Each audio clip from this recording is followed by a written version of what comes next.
미국의 물가 상승률이 40년 만에 최고치를 찍으면서 미 연준이 다음 달 기준금리를 0.5%포인트 올릴 것이라는 관측에 무게가 실리고 있습니다.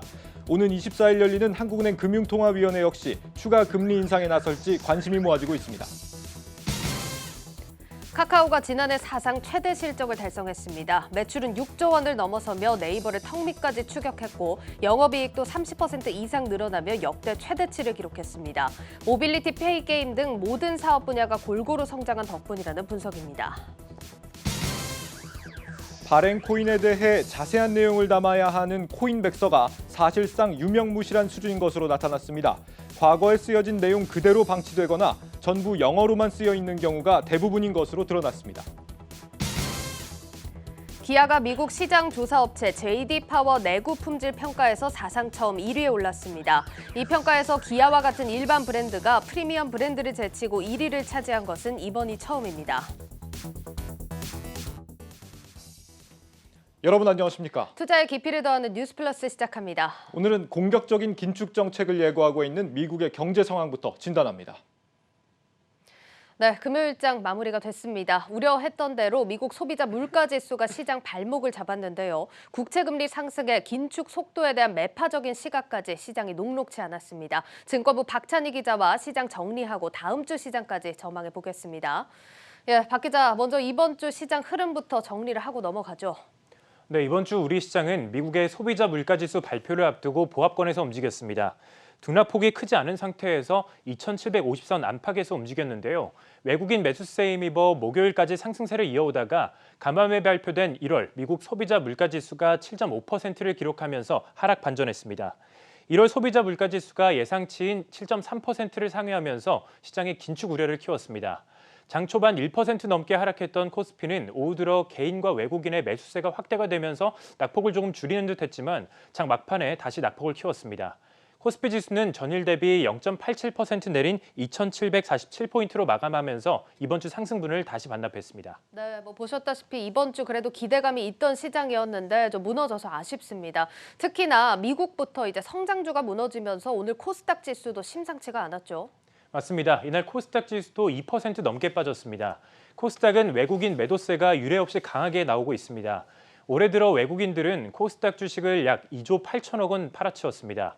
이는 2008년 금융위기 당시 기록했던 2조 3천억 원보다 큰 수치인데요. 그만큼 우리 코스닥 시장이 힘을 쓰지 못하는 요인으로 작용하고 있습니다. 특히 최근 위메이드와 크래프톤 등 대표 성장주로 꼽히는 게임주가 기대에 못 미치는 실적으로 어닝 쇼크를 기록한 점도 코스닥 지수에 타격을 주고 있습니다. 네, 그리고 무엇보다 오늘 시장에 영향이 컸던 게 미국의 소비자 물가지수입니다. 어제 시장 방향 결정이 될 거다 이렇게 전해드린 바가 있는데 전해드린 예상치를 더 넘어서 40년 만에 최고치였습니다. 미국 시장도 타격이 컸죠. 네, 지난주 미국의 주요 빅테크들의 실적이 발표됐는데요. 나스닥 지수는 낙폭이 컸던 이 빅테크주를 중심으로 주 초부터 저가 매수세가 유입되면서 반등하는 듯했지만 간밤에 소비자 물가지수가 급등한 것으로 나오면서 다시 급락했습니다. 미국 물가지수 급등으로 10년물 국채금리가 2%대까지 올라오면서 미국의 기술주들이 타격을 받았는데요. 여기에 연준 인사의 강한 매파적 발언까지 나오면서 연준이 3월에 기준금리를 0.5%포인트 올릴 것이라는 의견이 힘을 얻고 있습니다. 이 긴박했던 미국 증시의 상황을 뉴욕에서 신인규 특파원이 보도합니다. 1년 새 7.5%라는 기록적인 소비자 물가지수 CPI 상승률이 공개된 뒤 미국의 기준금리 변동 가능성을 분석하는 패드워치의 확률표가 요동쳤습니다. 물가지표가 나오기 전까지만 해도 3월 0.25%포인트의 금리 인상 가능성을 가장 높게 봤었는데 이제는 3월의 금리가 0.5%포인트 오를 가능성이 93.8%나 된다고 분석하고 있습니다. 미국 10년물 국채 수익률은 2%를 넘어섰고 2년물 국채 금리도 급등해 장단기 금리 차는 이제 50베이시스 포인트 아래로 좁혀졌습니다. 증시는 급락 마감했고 뉴욕 채권 시장에선 재택근무를 하던 인원들이 사무실로 급히 복귀해 매매 전략을 짤 만큼 변동성이 큰 하루였다는 얘기가 나옵니다. 월가의 공포를 키운 건 40년 만에 가장 높다는 물가 상승률 그 자체가 아닙니다. 점점 느려질 것으로 생각했던 인플레이션 속도가 올해 들어서도 여전하다는 점입니다. 1월 한 달 동안의 물가 상승률은 그전 달인 12월과 같은 0.6%로 집계됐습니다. 이렇게 인플레이션 속도가 줄지 않으면 고물가 관리를 최우선 과제로 설정한 미국의 중앙은행이 시장의 예상보다도 강력한 통화 정책을 내놓을 수 있는 환경이 만들어지게 됩니다. 실제 오늘 소비자 물가지수가 발표된 뒤 연준위원회 입에서는 강력한 발언이 나왔습니다. 제임스 블러드 세인트루이스 연은 총재는 블룸버그와의 인터뷰에서 7월까지는 기준금리가 1%로 올라야 한다는 주장을 지지한다고 말했습니다. 블러드 총재는 올해 미국의 금리를 결정하는 투표권 있는 연준위원 가운데 한 명입니다. 시장에서도 보다 매파적인 통화정책 가능성, 이른바 빅스텝이라고 불리는 3월 금리 0.5%포인트 인상 가능성에 점점 무게를 두는 모습입니다. 앞서 3월 금리 인상폭을 0.25%포인트로 봤던 시티그룹은 1월 근원 소비자 물가지수를 세부적으로 분석해보면 연준의 기조와는 달리 인플레이션이 광범위하게 지속되고 있음이 나타난다며 3월 금리 인상폭 예상을 0.5%포인트로 수정했습니다. 뉴욕에서 한국경제TV 신인규입니다. 좀 쉽게 설명을 해서 인플레이션 속도가 올해도 여전할 거다. 이런 전망이 나오면서 시장이 더 위축됐다. 이런 내용입니다. 박 기자, 사실 인플레이션이 이번 1월 혹은 3월경에 고점을 찍고 완화가 될 거다라는 전망도 동시에 나오고 있거든요. 국내 전문가들 시각은 어떻습니까? 네, 당분간 긴축을 둘러싼 불확실성이 불가피한데요. 연간으로 봤을 때는 지금이 정점이다라는 의견도 나옵니다. 네. 한지영 키움증권 연구원은 오늘 새벽 미국 증시 움직임에서 그 해답을 찾을 수 있다라고 말하는데요.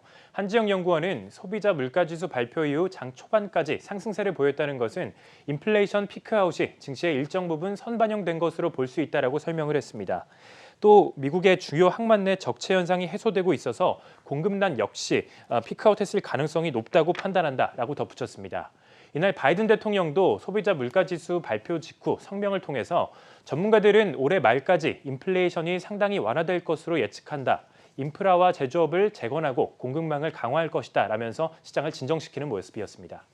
네, 국내외 전문가들 분석도 좀 엇갈리고 있는 모습인데 일단 연준 위원들 입에서 지금보다 빠른 속도를 요구하는 발언들이 나오고 있으니까요. 일단은 거시적으로 시장을 좀 바라보셔야겠습니다.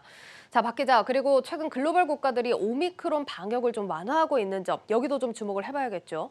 맞습니다. 오미크론의 치명률이 낮다는 점 때문에 각국이 방역 지침을 완화하고 있습니다.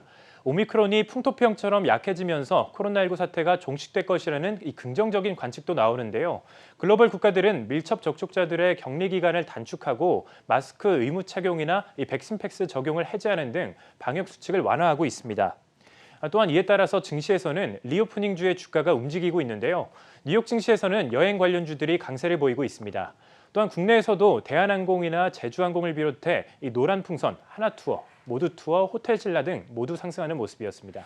리오프닝 주냐 코로나 관련 주냐 의견이 분분한 상황인데 글로벌 국가들의 대응이 좀 우리 시장에서는 지표로 좀 여겨질 수 있을 것 같습니다. 자, 그리고 우리 시장에서 관심이 큰 게 또 LG 에너지 솔루션입니다. 다음 주 MSCI 조기 편입이 이제 실시가 되는데 수급 불균형 언제쯤 해소가 될까요? 네, 이번 주에 LG 에너지 솔루션은 롤러코스터 장세를 보였습니다.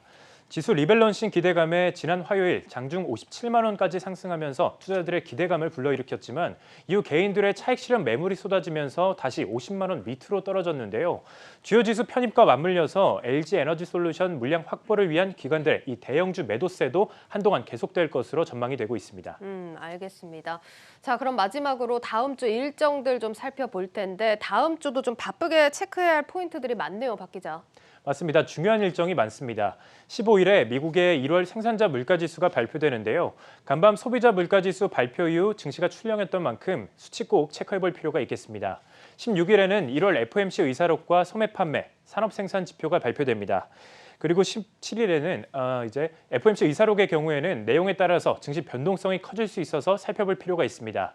특히 17일 이후에 진행되는 연준 청문회에서는 파월 의장이 최근 연준의 스탠스에 대해서 언급할 것으로 전망되기 때문에 주목할 필요가 있습니다. 네, 힘든 시장입니다. 다음 주 FOMC 의사록과 파월 의장의 발언까지 체크 잘 해보셔야겠습니다. 증권부 박찬희 기자였습니다. 잘 들었습니다.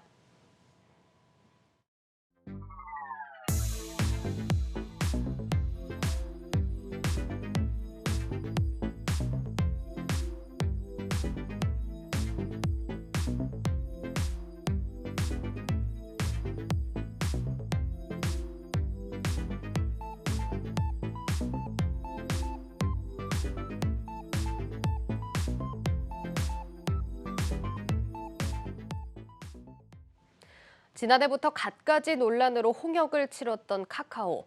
주가는 크게 꺾였지만 실적은 뜻밖에도 사상 최대를 기록했습니다. 모든 사업 부문에서 성장세를 보이면서 처음으로 연매출 6조 원을 돌파했습니다. 양현주 기자입니다. 카카오는 지난해 6조 원이 넘는 매출과 6천억 원에 육박하는 영업이익을 올리며 사상 최대 실적을 기록했습니다.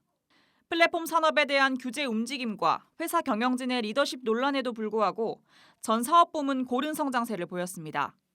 특히 모빌리티 페이 등 신사업 부문과 게임 사업 분야의 성장세가 눈에 띕니다.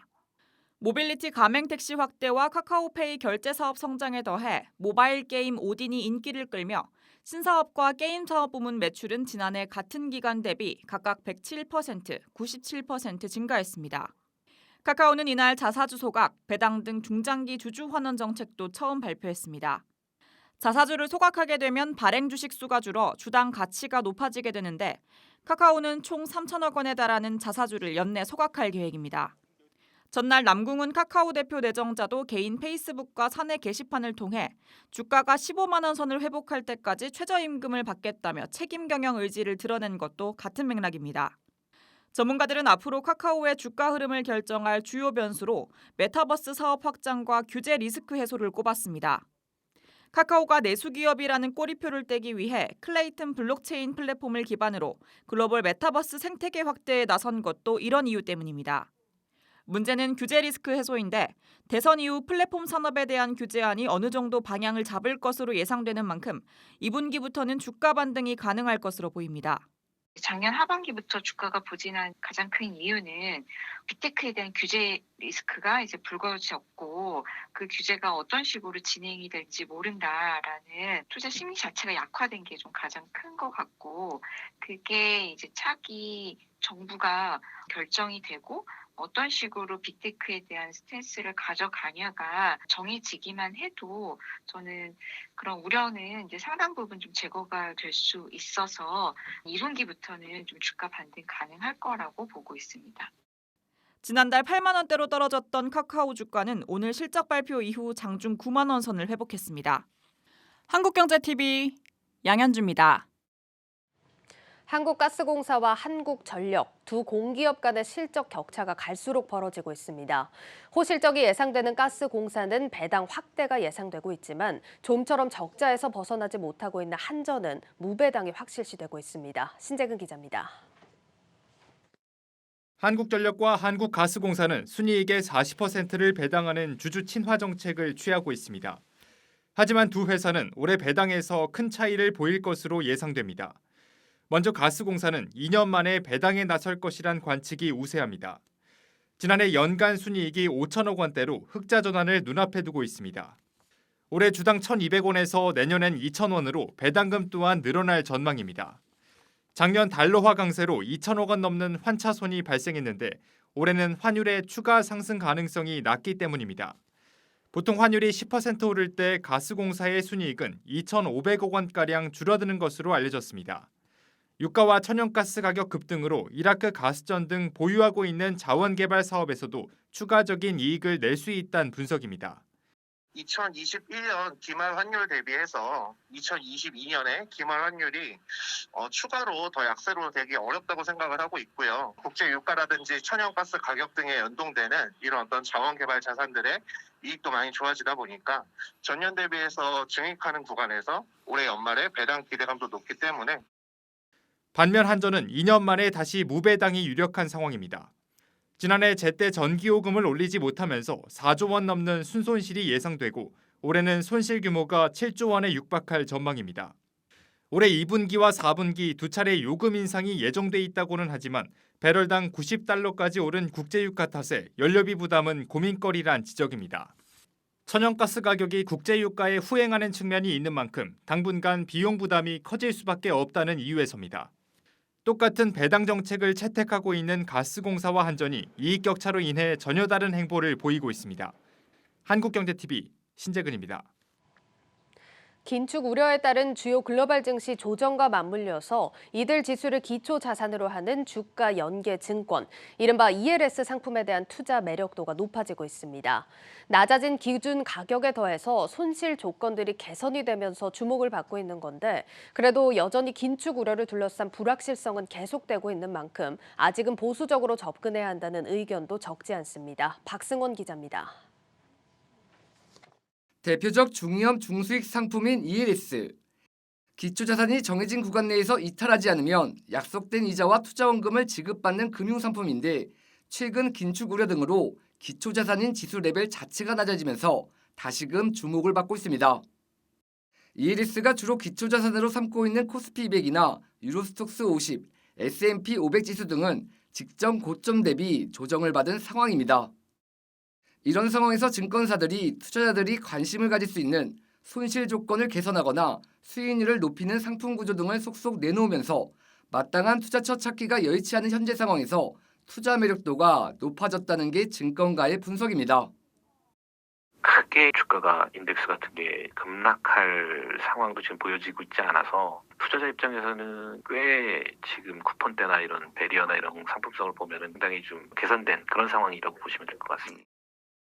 실제 최근 증권사들은 8에서 9% 내외의 고수익을 내세운 지수형 ELS 상품을 공격적으로 내놓고 있습니다. 개인 고객님들이 어디로 갈지 좀 고민하시다 보니까 유유자금이나 이런 것들을 이제 가지고 계시다가 좀 ELS 쪽으로 또 보시는 것 같더라고요, 분위기가. 실제로 뭐 발행량은 또 재투자 따라가기는 해서 되게 많이 늘었다 이거를 저희가 보여드리기는 어려운데 그냥 느낌적으로는 훨씬 작년보다는 관심 많이 있으시고요. 이에 반해 여전히 긴축을 둘러싼 불확실성이 여전한 만큼 조심스런 접근을 주문하는 목소리도 적지 않습니다. 자칫 기초자산이 되는 국내외 지수가 당초 정해진 구간을 벗어날 경우 원금 손실은 물론 상당 기간 투자금이 묶일 수 있기 때문입니다. 이에 따라 증시 전문가들은 기초자산의 현재 가격과 향후 가격 변동 전망 등을 꼼꼼히 확인해야 한다고 조언합니다. 한국경제TV 박승원입니다. 휴젤이 보툴리눔 톡신의 글로벌 시장 확대를 본격화합니다. 특히 GS그룹 컨소시엄의 휴젤 인수가 막바지 단계로 접어들면서 앞으로 회사 미래 비전은 더욱 힘을 받을 전망입니다. 신동호 기자입니다. 휴젤의 올해 성장 핵심 키워드는 글로벌 확대입니다. 중국을 비롯해 미국과 유럽 등 주요 세계 지역으로의 보툴리눔 톡신 시장 진출로 글로벌 확대를 본격화하겠다는 구상입니다. 손지훈 대표는 온라인 기자간담회에서 올해는 기업 안팎으로 비약적인 성장이 이뤄지는 중요한 한 해가 될 예정이라고 밝혔습니다.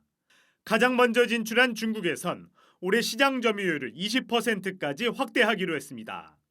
국내 최초로 현지 보툴리눔 톡신 시장에 진출하게 된 유럽은 1분기 첫 선정과 론칭을 앞두고 있습니다.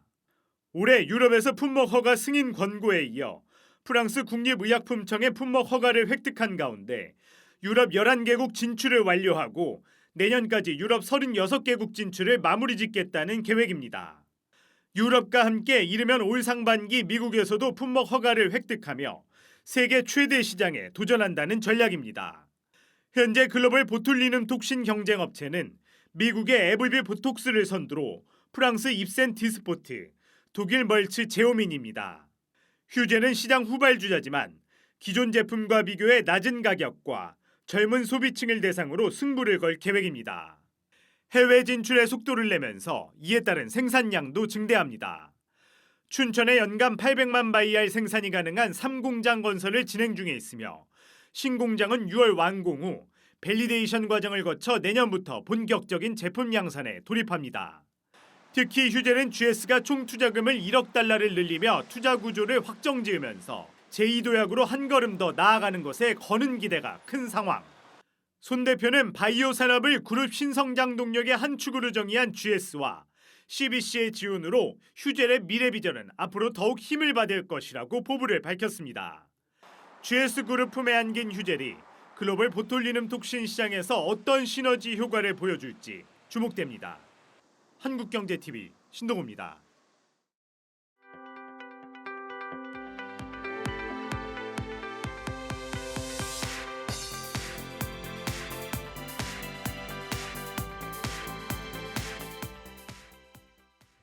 4대 시중은행들이 지난해 모두 역대 최고 수준의 실적을 기록했습니다. 특히 하나은행은 생산성과 효율성 두 마리 토끼를 다 잡았다는 평가가 나옵니다. 김보미 기자가 정리해봤습니다. 지난해 4대 시중은행들은 모두 역대 최대 순이익을 올렸습니다. 영끌, 빚으로 가계대출이 늘어난 가운데 규제 강화, 기준금리 인상에 대출금리는 빠르게 올랐죠. 이렇다 보니 은행들의 수익성이 크게 오르면서 역대급 실적을 낳았던 겁니다. KB국민은행이 지난해 2조 5,908억 원으로 가장 높았고요. 그리고 다음이 하나은행, 신한은행, 우리은행 순이었습니다.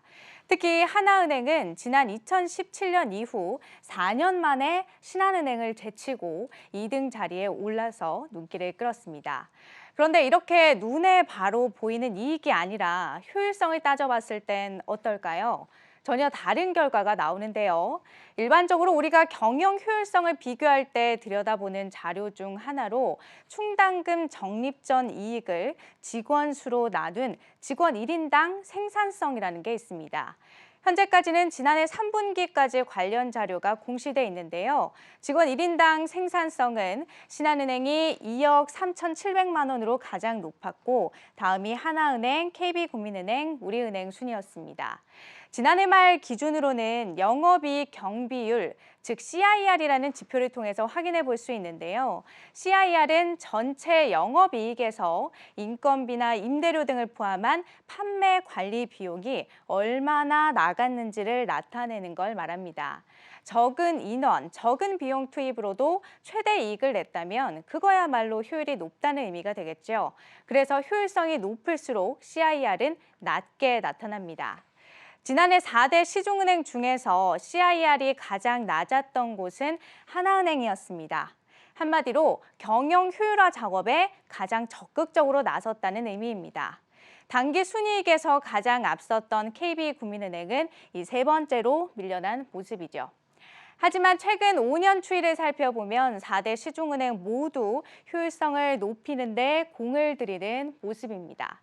참고로 효율성 하면 점포가 아예 없는 인터넷 은행들을 또 빼놓을 수가 없는데요. 하지만 국내 인터넷 은행들은 현재 지출은 많고 수익은 낮은 사업 초기 단계에 있기 때문에 이렇게 보시는 것처럼 시중은행과 동일선상에서 비교하기 힘든 측면이 있습니다.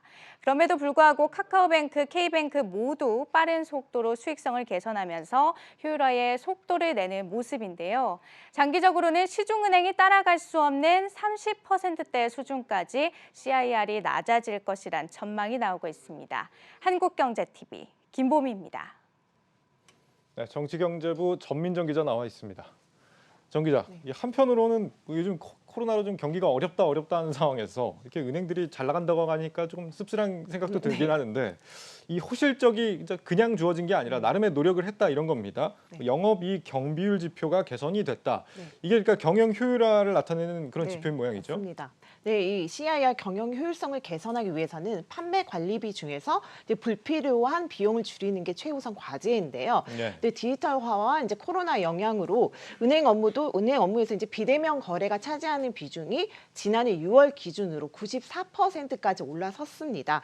이처럼 비대면화로 은행을 찾는 고객들의 발길이 뚝 끊기고 있고요. 그다음에 대도시 번화가에서 은행 점포 하나를 운영하는 데만 1년에 최대 17억 원이나 든다고 해요. 그렇기 때문에 고정 비용이 드는 이제 점포 수를 줄이는 게 효율성을 높이기 위한 최우선 선택지일 수밖에 없습니다. 네, 실제 은행 점포 수가 얼마나 줄었는지 한번 볼까요? 네, 2016년부터 올해 1월까지 최근 5년간 문을 닫은 4대 시중은행 점포는 모두 1,580곳에 달합니다. 특히 최근에는 그 속도가 더 빨라졌는데요. 최근 2년간 600여 개가 넘는 점포가 문을 닫았습니다.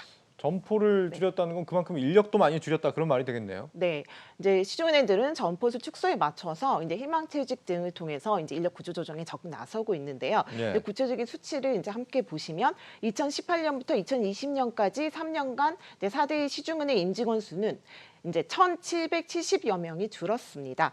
근데 이제 최근에 이제 희망퇴직 바람이 거세게 불면서 지난 한 달 동안에만 이제 희망퇴직으로만 이에 맞먹는 1,817명이 이제 은행을 떠났습니다. 근데 희망퇴직제를 시행한다는 거는 당장 퇴직금 같은 이제 비용이 많이 나가기 때문에 이제 은행으로서는 좀 부담일 수밖에 없지만 장기적으로는 경영 효율을 높이는데 가장 큰 도움이 되는 부분이라고 할 수 있는데요.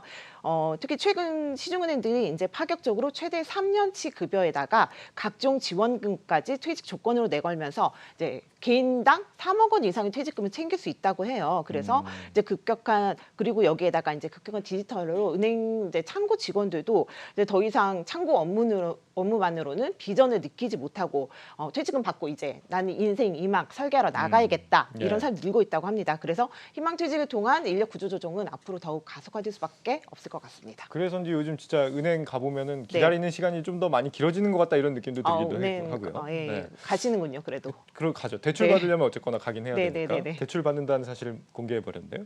이런 걸 이제 그나마 대체할 수 있는 게 이제 디지털 전환이잖아요. 경영 효율화 측면에서 이런 부분에서도 꽤 좀 성과가 난 것 같아요.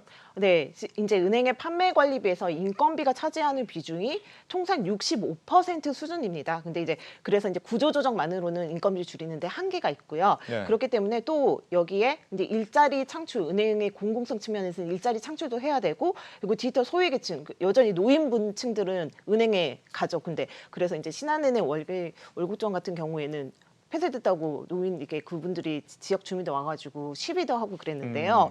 네, 그래서 이들의 이제 고객들의 불만이 늘어나기 때문에 효율성을 높이겠다고 마냥 은행들이 점포수를 줄일 수만은 없습니다. 이 때문에 금융사들은 디지털 혁신을 통해서 비용 효율성 개선에 적극 나서고 있는데요. 구체적인 사례를 살펴보면 이제 대표적인 것이 AI 인공지능 이제 행원 도입입니다. KB국민은행과 신한은행은 영업점에 AI 은행원 키오스크를 설치해서 상품 등에 대한 간단한 상담이나 계좌 이체, 증명서 발급 등 금융 거래도 할 수 있도록 했고요. 이와 함께 4대 시중은행 모두 무인형 디지털 점포, 은행과 증권 업무를 복합한 복합 점포, 그리고 편의점 제휴 점포 개설 등으로 점포 효율화에 나서고 있고 우체국 지점을 이용한 업무 위탁까지 추진하고 있습니다. 실제로는 저 키오스크 옆에 이렇게 직원이 꼭 한 명 붙어서 안내를 해줘야 되더라고요. 아직까지는. 이게 좀 아직 한계죠. 아직 좀 앞으로 뭐 나아지지 않을까 이런 생각도 맞습니다. 드는데 이 디지털 혁신을 통해서 경영 효율화를 달성을 한다는 게 실제 이렇게 확인되는 지표 같은 게 있습니까? 네, 앞에 이제 김보민 기자의 리포트에서 보셨다시피 지난해 CIR이 가장 낮았던 하나은행 경우에도 영업정 경비 시스템 자동화로 일반 관리비를 크게 감축했고요. 그리고 신한은행은 이제 시중은행 중에서 희망퇴직자 수가 가장 적은데 이제 그거는 곧 인위적인 인력 구조 조정을 하지 않는다는 뜻이거든요.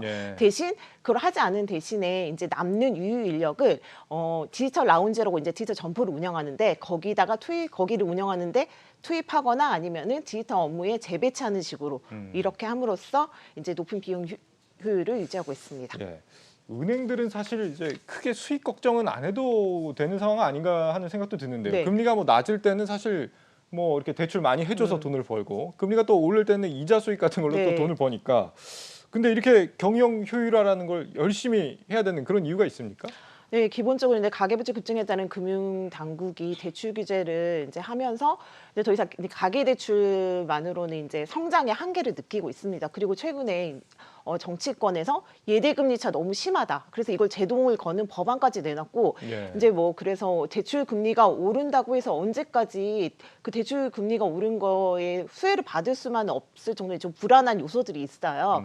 네, 그래서 이제 이런 상황에서 비용 절감 여부가 리딩뱅크를 가르는 이제 관건이 될 수 있다는 얘기까지 나오고 있는데요. 그래서 이제 1, 2위를 다투는 KB금융과 신한금융은 올해에도 디지털 금융 강화와 점포 인력 축소에 따른 비효율성 개선을 보다 강하게 추진할 것으로 예상됩니다.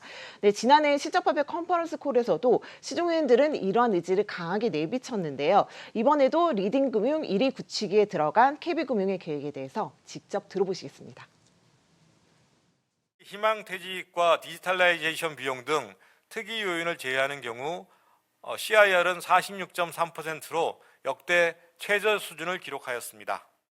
앞으로 당사는 수익 창출력 강화와 전사적인 비용 관리를 통해 과거 50% 중반 수준에 정체되어 있던 CIR을 중장기적으로 40% 초중반에 근접할 수 있도록 관리하고자 합니다. 네, 시중은행들이 그 디지털 전환을 서두르고 인력 감축을 하는 거는 이제 생산성 향상으로도 이어질 수 있는데요. 다음 달 중순경에 이제 지난해 말 기준으로 전체 직원 수 현황이 담긴 그 은행들의 연간 실적 보고서가 나옵니다. 네. 이 보고서가 나오면 CIR과 함께 은행의 효율성을 보여주는 대표적인 지표인 1인당 생산성이 얼마나 개선됐는지도 그때 한번 또 짚어보도록 하겠습니다. 알겠습니다. 전민정 기자였습니다. 잘 들었습니다.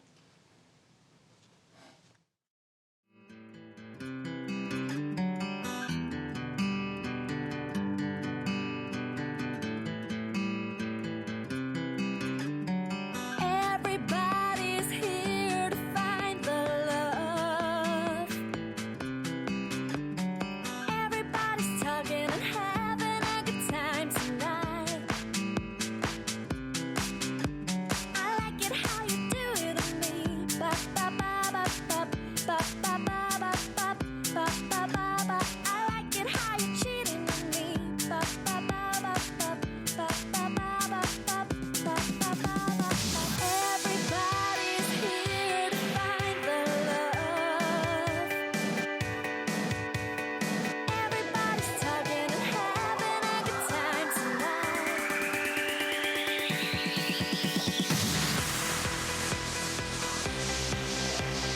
Ba ba ba ba ba ba. Ba ba ba ba ba ba. Tell me,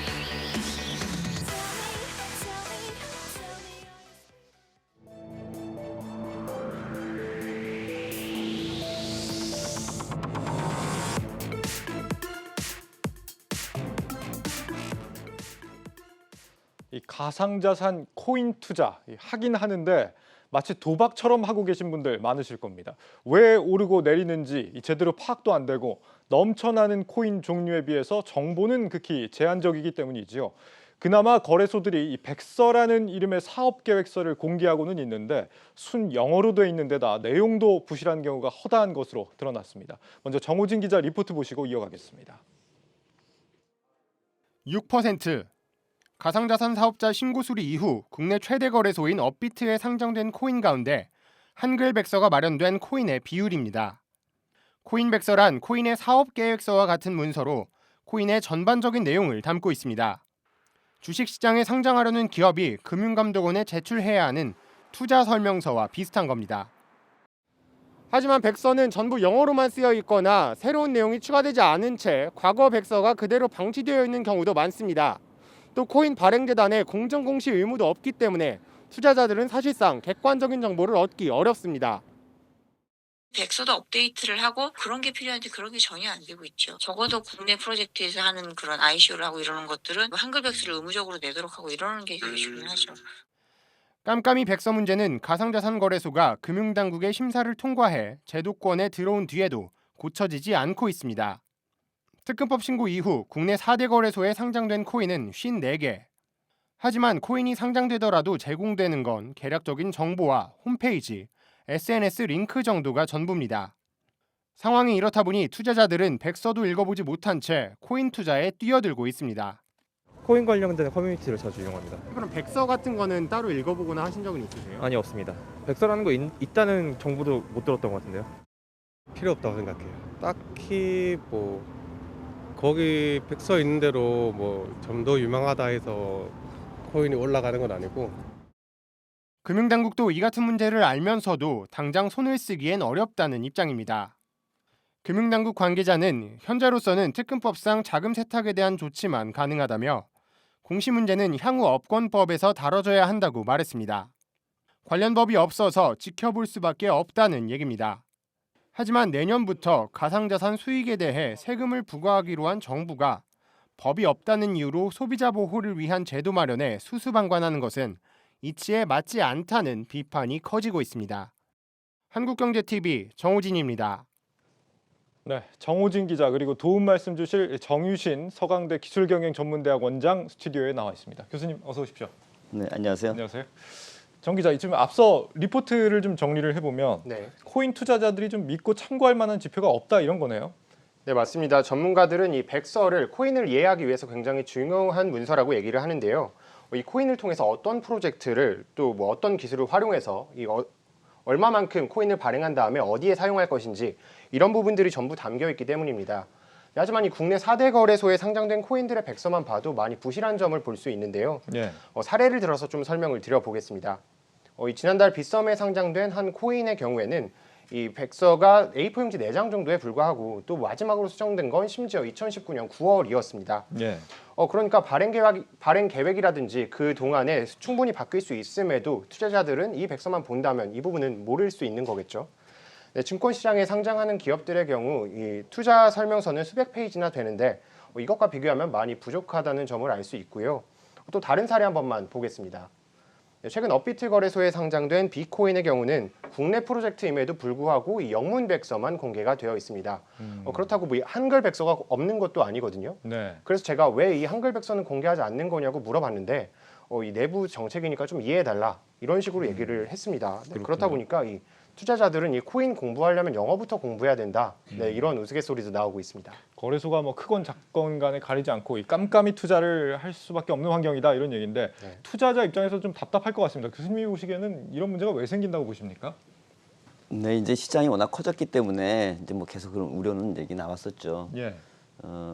그렇지만 이제 이게 뭐 제도화된 시장은 아니지만 워낙 규모가 크고 투자자들이 많이 또 참여하고 가격에 또 등락도 워낙 심하기 때문에 굉장히 중요한 이슈가 됐어요. 특히 이제 금융위원회에서 지금 4개 거래소를 등록이긴 하지만 나름대로 이제 한 준 제도 틀을 갖다 좀 준비하고 있기 때문에 이제 저 이슈가 되는 것 같습니다. 그리고 이제 지금까지 나왔던 가상자산들 이렇게 보게 되면 사실 펀더멘탈 차원에서 우리가 어프로치할 수 있느냐 이런 얘기들이 많이 있잖아요. 그래서 전반적인 그런 차원에서 좀 평가 이슈 이런 부분들 좀 짚어봐야 될 것 같습니다. 정부가 그간 사실 이제 코인 거래소를 믿을만하게 만드는 그런 작업들을 계속 해오긴 했는데 이 투자 정보에 대한 부분은 사실 특별히 뭐 관심이 좀 부족했다 이렇게도 볼 수 있는 게 있는 것 같습니다. 뭔가 좀 보완되고 있는 게 없었나 보죠? 어때요?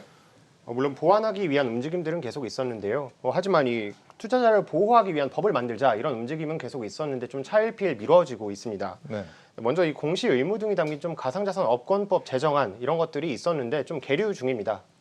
그래서 좀 일부 안들을 좀 살펴보겠습니다. 그러면 뭐 코인 백서를 반드시 공시해야 된다 이런 의무 조항도 있고 또 발행자의 특수관계인이 얼마나 보유하고 있는지 이런 현황도 그렇고 또 업무 보고서에 주요 사항들이 공시되어 있는지 이 부분들도 공개를 해야 된다는 안들이 있었고요.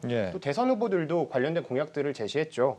이재명 후보 또 윤석열 후보 모두 이 디지털 자산의 관리 감독 기구를 공개하겠다라는 건데 설치하겠다는 건데 이 코인을 비롯해서 다양한 디지털 자산에 대한 감독 기구를 마련해서 이 공시 제도를 비롯해서 안전한 투자 환경을 조성하겠다 이런 것이 주요 내용으로 보시면 되겠습니다.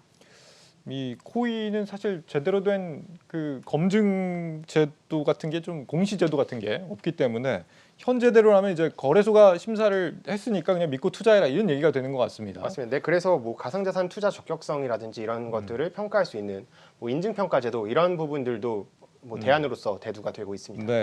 그 심사 독점권 같은 거를 좀 이렇게 거래소에서부터 좀 분산을 한다든지 아니면 좀 여러 이제 검증할 수 있는 제도 차원에서 방금 이제 정 기자가 말한 가상자산 평가 인증이요? 인증평가. 이런 제도를 활용하는 것도 좀 나쁘지 않겠다 이런 생각이 드는데 교수님께서는 어떻게 생각하십니까? 뭐 시장 초기에는 이제 뭐 제도가 뭐 아무래도 바로 막 만들어지지 않으니까 좀 그럴 때까지 좀 시간이 필요한 것도 있고요. 또 하나는 이제 어떤 그 공공적인 차원에서 제도를 만드는 것도 있지만 시장에서 이제 어프로치 해가지고 또 시장스럽게 해결하는 것도 굉장히 중요하거든요. 그러니까 뭐 우리 이제 뭐 증권시장 같은 거 보게 되면 이제 주식도 있고 채권 같은 경우 평가사가 있잖아요. 기존에 이제 평가사들이 있습니다. 그래서 그런 평가를 어떤 뭐 이를테면 뭐 주식이라든지 채권 상장할 때 그 자체에서 또 보는 그런 평가도 있겠지만 마치 지금 저희 가상자산 거래소에서 상장 전에 그 상장할 때 평가하는 것처럼 그거하고는 좀 별개로 또 이렇게 다른 차원에서 시장에서 민간에서 평가하는 이런 제도가 있는 것이 필요하다. 왜냐하면 지금 정보가 워낙 부족하잖아요. 그래서 이제 그런 다양한 정보들 갖다 좀 제공한다는 차원에서 또 공정하고 좀 객관적이고 신뢰할 만한 그런 접근을 한다는 차원에서 필요하다고 봅니다. 이 가상자산 인증 평가라는 게 그 증시로 따지면 이제 기업에 대한 뭐 무디스나 이런 곳들의 랭킹 평가하고 뭐 이런 거랑 비슷한 개념이라고 볼 수 있겠죠? 그렇죠. 예, 예. 사실 이렇게 교수님 말씀처럼 다양한 자산에 대해서 뭐 다양한 정보들을 공유하고 이런 부분들에 대해서 긍정적인 부분도 있지만 사실 말씀 주신 것처럼 시장이 지금 막 태동하고 있잖아요. 그렇다 보니까 우려되는 부분들도 많이 좀 얘기가 나오고 있는 것 같습니다. 대부분 현재 인증평가 업체들의 좀 면면을 살펴보면 지금 심사위원들이 어느 정도 공개가 되고 있잖아요. 이 부분이 시장 초기다 보니까 좀 뭐 위원들의 뭐 공개해서 좀 신뢰도를 제고하고 이런 차원으로 보이는데 사실 코인 거래소 같은 경우는 이 상장팀의 신상을 공개하지 않고 있는데 그게 지금 깜깜이 심사라는 비판들도 어느 정도는 있지만 이 코인 상장 심사위원이라는 사실이 알려지면 또 많이 청탁도 들어오고 이런 부분들도 있지 않습니까? 그래서 좀 투명성이 좀 흐려질 수 있다. 좀 이런 부분들도 우려의 목소리는 있는 것 같긴 합니다. 가상자산 인증 평가를 하면서 이제 코인 상장 심사자들의 어떤 신상이 공개되는 게 논란이 될 수 있다 이런 얘기네요. 교수님은 이 부분에 대해서 어떻게 생각하십니까? 뭐 프로앤콘이 있을 것 같아요. 근데 이제 뭐 경우에 따라서는 갖다 이제 공개 안 할 수도 있고 그러나 실질적으로 이제 저희가 이제 백서라든지 또 다른 차원에서 가게 되면 그거는 이제 또 자료를 줘야 되기 때문에 완벽한 공개 비공개는 있을 수는 없고 어떤 점에서 볼 때는 적정한 수준에서는 공개하는 것이 오히려 투명성을 제고할 수 있다. 물론 이제 아까 말씀하신 이제 그런 우려는 있는데 그런 부분들은 이를테면 뭐 저희가 이제 위원회를 한다든지 할 때에도 다 이제 쓰잖아요. 뭐 그런 차원에서의 어떤 그런 이해상충이 없다라는 것 갖다가 사인을 하고 또 그런 것들을 또 만약에 있을 때는 또 배제해서 심사를 한다든지 그런 틀로 하는 것이 어떤 제도 틀을 만들 때 올바른 방향이다 이렇게 생각합니다. 좀 안전장치를 갖추더라도 이 반드시 필요한 제도다 이렇게 보시는 겁니다. 네. 알겠습니다. 여기까지 듣죠. 이 정유신 서강대 기술경영전문대학원장 그리고 정호진 기자와 함께했습니다. 두 분 잘 들었습니다. 네, 감사합니다.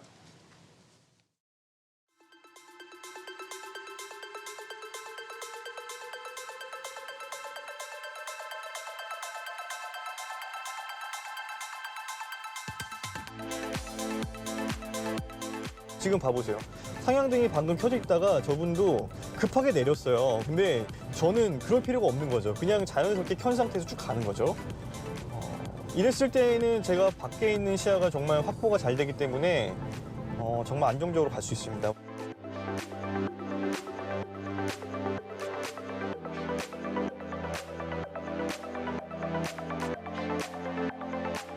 SM6에 적용되는 LED 매트릭스 헤드램프는 좌우 총 46개의 LED 램프로 구성되어 전방 시야를 15개의 구역으로 나누어 전방의 사물을 인지하고 부분적으로 소등하는 ADB 기능이 적용되어 있는데요.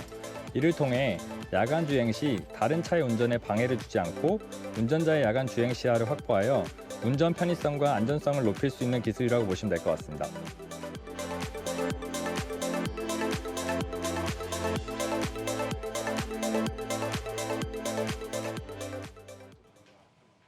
코로나 백신을 맞았는데 몸 안에 항체가 제대로 생겼는지 궁금해하는 소비자들이 많습니다. 이런 궁금증을 해결해주는 이른바 중화항체 진단키트 수요가 선진국에서 크게 늘고 있는데 국내 관련 업체들이 본격적인 수출에 나섰습니다. 김예원 기자입니다. 손끝 모세혈관에서 체열한 후 피 한두 방울을 코로나19 중화항체 진단기기에 떨어뜨립니다. 이후 진단시약을 넣고 15분을 기다리면 대조선 C와 실험선 T를 비교해 중화항체 활성도를 파악할 수 있습니다. 코로나19 백신 2차를 접종한 지 3개월이 지난 왼쪽 사람의 실험선은 아주 짙게 나타난 반면 최근에 3차 부스터샷을 맞은 기자의 경우 실험선에 거의 색깔이 나타나지 않았습니다. 진단 장비에 검사용 디바이스를 넣으면 중화항체 결과값도 확인이 가능합니다. 숫자를 확인해보니 2차 접종을 마치고 3개월이 지난 사람의 중화항체 값은 38, 3차 부스터샷을 맞은 기자의 항체 값은 787을 기록했습니다. 미코바이오메드는 지난달 의료기기 강국으로 꼽히는 독일에서 중화항체 진단키트와 리더기에 대한 등록을 완료했습니다. 오미크론 변이 확산 후 돌파 감염이 속출하고 있는 상황에서 중화항체 생성 여부를 파악하려는 수요가 늘고 있다는 설명입니다. 독일에서 그 필요성이 당장 있어가지고 저희들한테 요청이 들어왔습니다. 이번 5월 달에 거기서 또 K-팝이 이제 열린다 그럽니다. 그때 거기에 들어오는 많은 이제 관객들, 또 공연자들, 이 사람들에게도 이 백신 검사를 하겠다고 합니다. 중화항체 진단업계는 전 세계적으로 코로나19 백신 접종률이 높기에 앞으로는 백신 접종보다는 중화항체가 얼마나 생성됐는지 여부가 더욱 중요해질 것이라고 전망합니다. 항체의 종류라든지 양이라든지 이것을 정확히 분석할 필요가 있습니다. 백신 패스포트가 아니라 항체 패스포트 혹은 중화항체 패스포트 이런 개념을 도입해갖고 그 양이 이제 적어지면은 백신을 맞아주는. 미코바이오메드는 가장 먼저 진출한 독일을 중심으로 유럽연합 국가에 진입한 후 국내 식약처로부터 승인을 받겠다는 구상입니다. 최근 식약처로부터 국내 승인을 받은 나노엔텍의 제품은 코로나 바이러스에 특징적으로 나타나는 스파이크 단백질 항체를 검출해 백신 접종 후 항체 생성 여부를 감별합니다. 특히 흔히 활용되는 레피드 제품의 사용이 아닌 반도체 설계 기술이 결합된 플라스틱 레보너 칩을 활용해 검사 시간을 3분가량으로 크게 줄였습니다. 또 이 레보너 칩이 적용된 형광 면역 체외 진단 시스템으로 정량 분석이 가능한 것이 특징입니다. 저희가 백신을 맞고 나면은 항원 물질이 우리 몸 안에서 만들어지는데 그거에 대한 항체가 생기거든요. 근데 그 항원 물질과 동일한 물질이 저희 제품에 처리되어 있어요. 그러니까 반응이 난다면 당연히 백신에 대한 항체인지를 알 수 있는 거죠. 나노엔텍은 SP 항체 진단 수요가 급증하면 이 같은 점을 활용해 방대한 양의 검사도 대응할 수 있을 것으로 예측하고 있습니다. 회사는 최근 수요가 늘고 있는 이탈리아, 독일 등 유럽 국가의 수출을 본격화할 예정입니다. 중화항체 생성 여부를 알고자 하는 수요가 꾸준히 증가하며 해외 시장이 점차 커지고 있는 만큼 중화항체 진단이 새로운 성장 동력으로 자리매김할지 주목됩니다. 한국경제TV 김예은입니다.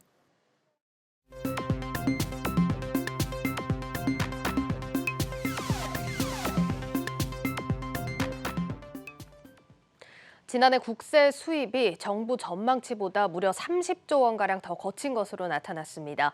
이런 예측 실패로 세수 오차 규모와 오차율도 역대 최대를 기록했는데 정부는 세수 예측이 크게 실패한 이유가 자산 시장의 움직임을 잘못 읽었기 때문이다. 이렇게 설명을 했습니다. 관련 내용 세종시 한창률 기자와 이야기 나눠보도록 하겠습니다. 예, 한 기자, 사실 초과 세수에 대해서는 어느 정도 예상을 한 부분이긴 한데 지금 금액도 그렇고 오차율도 그렇고 역대 최대치네요. 네, 그렇습니다. 올해 기획재정부가 지난해 회계연도 총 세입과 세출 마감 결과 자료를 내놨는데 총 국세 수입이 본예산 기준으로 61조 원이 넘는 것으로 나타났습니다. 이 오차율로 보면 21%가 넘는데 이 세수 추계를 정말 예측을 하고 한 건 의심스러울 정도였습니다. 코로나 상황과 2차 추경까지 감안을 해서 살펴보더라도 30조 원 가까이 차이가 나서 이제 세수 축의 오차가 심각한 상황이었습니다. 네, 국내외로 혼란한 상황임을 감안하더라도 이렇게까지 오차가 나도 되는 건가 싶은데 정부는 이게 지금 자산시장 움직임을 잘못 읽어서 그렇다 이렇게 좀 인정을 했잖아요. 어떤 부분에서 가장 크게 오차가 난 겁니까? 예, 가장 큰 부분은 이제 부동산 관련 세수입니다. 부동산 거래 증가 영향으로 양도세가 36조 7천억 원이 들어왔는데 이는 2차 추경 대비 11조 2천억 원이 더 들어온 겁니다. 이 종합부동산세도 예상보다 1조 원 가까이 더 들어왔고요. 그다음에 이제 지난해 주식시장의 화랑이었는데 증권거래세도 2조 원 넘게 더 거친 것으로 나타났습니다. 나머지는 경기 회복 영향으로 이제 법인세와 부가가치세 등도 같이 늘어났습니다. 네, 이유가 어쨌든 간에 기재부 입장에서는 얼굴을 못 들 일이지 않습니까? 앞으로 어떻게 개선해 나간다고 합니까? 네, 기재부는 현재 분야별 연구기관의 경제지표 전망치를 활용해서 세수 추계를 하는데 경제지표의 오차가 세수 추계의 오차로 직격된다고 판단을 했습니다. 따라서 이제 복수 연구기관의 경제지표 전망치를 고려하고 그다음에 자문연구기관도 민간 부분까지 확대한다고 밝혔습니다. 또 세제실장이 주재하는 조세심의위를 도입해서 기재부 징수기관 그리고 외부 전문가 검증으로 이어지는 4단계 의사결정 모형을 단계적으로 마련해 나가기로 했습니다. 네, 이 경제지표 전망치 활용하는 데 있어서 지난해 물가 예측할 때도 한번 이런 논란이 있었던 걸로 기억이 납니다. 네. 다방면으로 좀 개선이 제대로 돼야 할 것 같습니다. 한 기자, 어쨌든 지금 정부가 추경 진행하면서 초과세수 활용하겠다 이렇게 좀 언급을 했는데 초과세수 규모는 늘어났고 증액 압박이 있지 않을까요? 네, 지금 정부가 국회에 제출한 추경안은 14조 원입니다. 이제 초과세수를 활용해서 먼저 적자국채 11조 3천억 원을 발행한다고 했습니다. 이 오늘 발표한 자료를 보면 이제 일반에게 세계 잉여금이라고 있는데 이게 18조 원이 됩니다. 이게 증액 압박으로 나타날 것으로 보이긴 합니다. 하지만 이제 당장 쓸 수가 없는 게 이제 세계 잉여금 같은 경우는 국가재정법에 따라서 지방 교부금과 그다음에 공적 자금 상환기금 출연 그리고 채무 상환 등의 순으로 일단 활용되기 때문입니다. 따라서 4월 중 이제 국무회의 의결을 거쳐서 국가재정법에 따라서 처리가 되는데 이 과정에서 아마 추경 재원으로 충당할 것으로 예상이 되고 있습니다. 네, 오늘 여기까지 듣도록 하겠습니다. 세종시 한창률 기자와 이슈 살펴봤습니다. 한 기자 잘 들었습니다.